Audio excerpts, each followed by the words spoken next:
Do you want to know how to talk to your child about mean friends? I'm Nicholeen Peck, and I teach all over the world about parenting, good communication, how to build strong family bonds, child development, and education, all through the lens of the principle self-government. And in this video, we're talking about what to do about those bullies. In this video, we're going to talk about how to set healthy boundaries with our friends that have now become bullies, how to process betrayal, because that's a big part of it, and how to choose better relationships.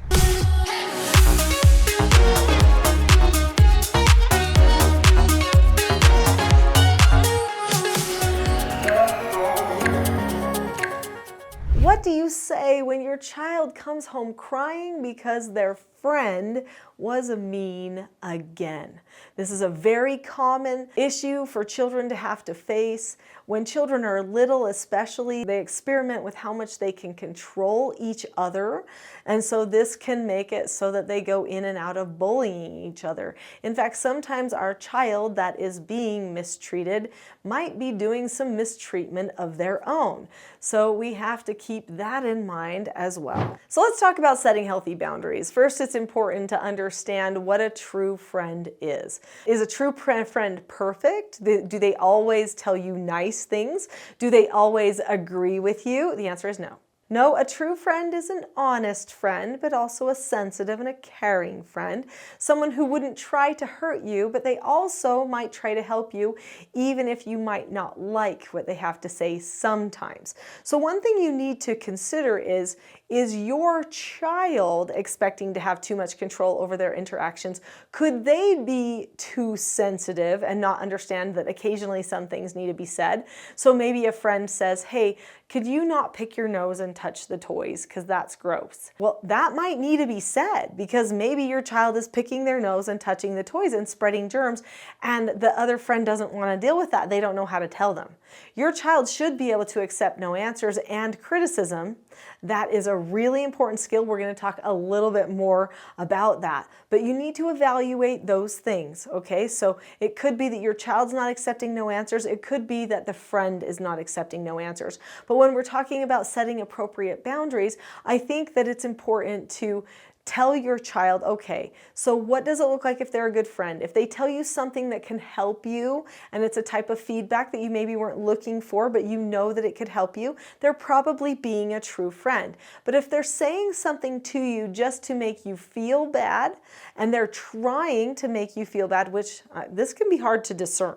Okay, for little people, even big people could be like, you were trying to make me feel bad because that made me feel bad. But if they're just trying to attack, there's nothing productive in the criticism at all, then absolutely the child can hopefully learn that that's just being mean. Okay?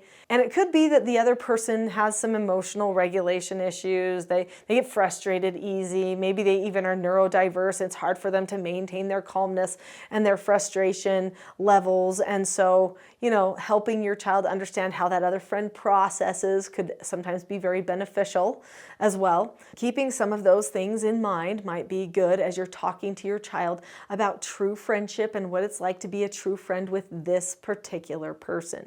But another thing about true friendship is that when you're a true friend, you don't get to have everything go your way. So this brings us to processing betrayal. So sometimes when another person is mean to you and they're really truly trying to be mean, to bully you, to control you in some way, that person now feels like they're lost to you because you had a different relationship before. They were your friend and now they're not behaving as your friend. And by the way, oftentimes the reason this happens where they were friends and now they're not friends is because another friend has come into the mix and created a type of a stirring the pot effect, right? Where they're like, well, I want you to be my better friend. And so they're kind of trying to take them away. This especially happens with girls. Just saying, girls have a tendency to do that a lot more than boys do. Anyway, that doesn't mean it can't happen with boys though. Just also keep that in mind. When you're talking about that feeling of being betrayed, that somebody just left your friendship, didn't care about you anymore, basically that's a really big no answer. So these children's books each teach one of the 4 basic skills of self-government, which are following instructions, accepting no answers, accepting consequences, and disagreeing appropriately. And when a person learns these 4 basic skills, that actually takes care of 99% of their behavioral problems. So this book here, Porter Earns a Quarter, teaches the skill accepting no answers and criticism. And this is going to be our main skill that we need to use in order to process those feelings of betrayal. The steps to accepting a no answer are to look at the person or the situation. So in this case, somebody is bullying me. And I have to recognize that's a no answer. Like, I don't want them to bully me, but they are. So it's essentially like hearing no, right? Or maybe they're giving me criticism. That feels like a no. Okay, I keep a calm face, voice, and body, which means I don't allow it to ruffle me. This is a really power move for your child to learn how to do, okay?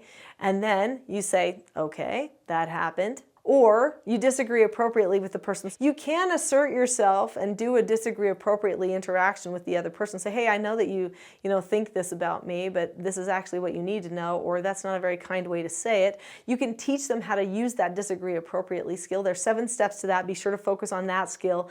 That's a video for another day, but they could use that skill at that time. And then they drop the subject, which means they're not going to think about it anymore. They're not going to let it to control them and how they feel in the day. Even if there's some disappointment, they have to learn how to manage that disappointment and just drop the subject and let it go. And I know that's super hard, especially when it might be your only friend or your best friend or something like that. The other thing you want to teach them about friendships, though, is that sometimes when we're little, we don't behave well in our friendships, but things can change over time. I had a conversation the other day with an old friend. I haven't seen or talked to this old friend for many, many years, since high school, and I'm 50 years old. And she said to me, Nicholeen, I just have to apologize to you for anything mean or rude or ignorant that I did in high school, because I'm sure I did it, because I know I did a lot of stuff like that. And I'm just sorry if I ever hurt your feelings or ever hurt you in any way. And I was like, okay, well, it's forgiven. I mean, we all did dumb things, when we were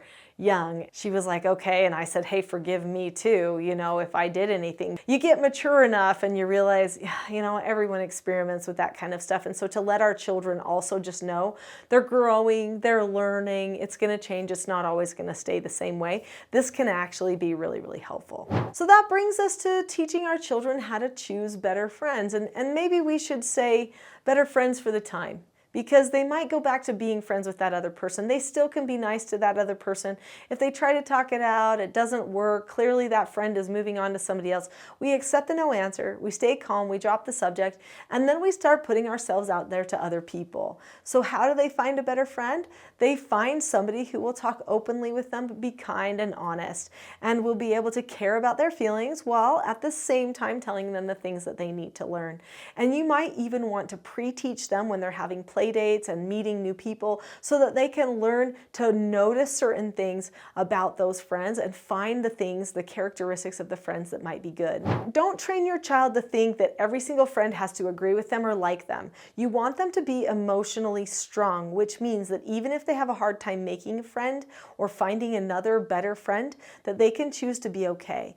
Develop friendships within the family relationships so that they can have their bucket filled with the family or cousins and other people that are around them when they maybe can't find one of those great friends to begin with. Sometimes there are some children that just kind of have a target painted on their back, and it almost becomes contagious, which is really difficult. One thing that I always taught my foster children when they were being targeted at school, which often happened for them, I would tell them, just say, oh, when somebody says something mean to you. Say, oh. That's the word to say. Say nothing else. If you want to disagree appropriately, you can, but sometimes it just won't help you. Say, oh, move on, be quick to forgive. And if you're quick to forgive, then you'll probably make some of those friends back over time, and you'll have a greater opportunity of making new friends. So invite people over, pre-teach everybody about how to play and have a good time. Let them play together and enjoy learning how to have those communications. If they have a problem, help them work through a disagree appropriately. That's another skill here on the channel. So be sure to look at any videos related to disagreeing appropriately. In fact, there's a full-length class that will go into some more detail. It's called The Not So Known Secret for Parenting Success. Click on the link to that video next and you'll learn a lot more.